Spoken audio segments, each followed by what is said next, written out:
and loved by the working classes. The whites carried the aura of old money and tradition.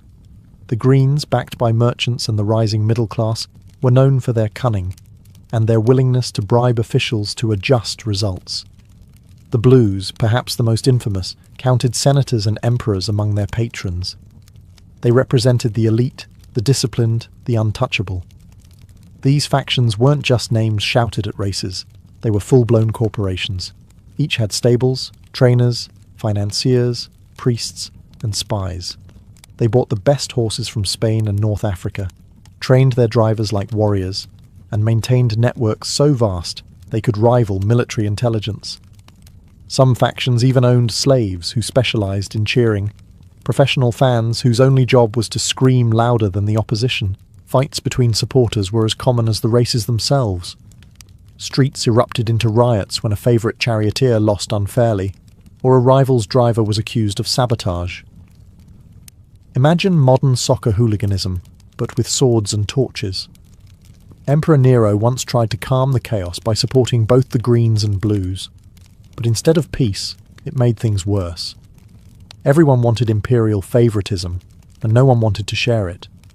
For the fans, victory wasn't just about winning, it was about identity. If your faction triumphed, you walked home taller. If it lost, you drowned your shame in cheap wine and vowed revenge next time. Children were baptized in team colours. Wives left husbands who supported rival factions. More than one duel began over whether a driver from the Greens had intentionally clipped a Blues wheel. In the end, the Circus Maximus wasn't just a racetrack. It was Rome's social battlefield.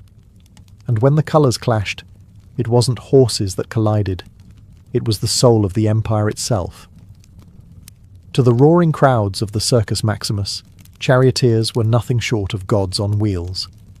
They were the rock stars of ancient Rome, adored, envied, and often dead before 30. Their names echoed through taverns and markets: Scorpus, Diocles, Porphyrius, men who could turn a lap around the spina into a small eternity of glory. But behind the glamour was grit. Most charioteers weren't born noble. They were slaves, bought and trained by the racing factions from a young age. The lucky few earned freedom through victories. The luckier ones lived long enough to spend it. Training began in the stables, where boys learned to harness 4 horses at once, 2 tons of muscle, chaos, and divine temperament. The reins were wrapped around their waists, so if they fell, the horses dragged them until the ground stopped them, or didn't. Each chariot was a lightweight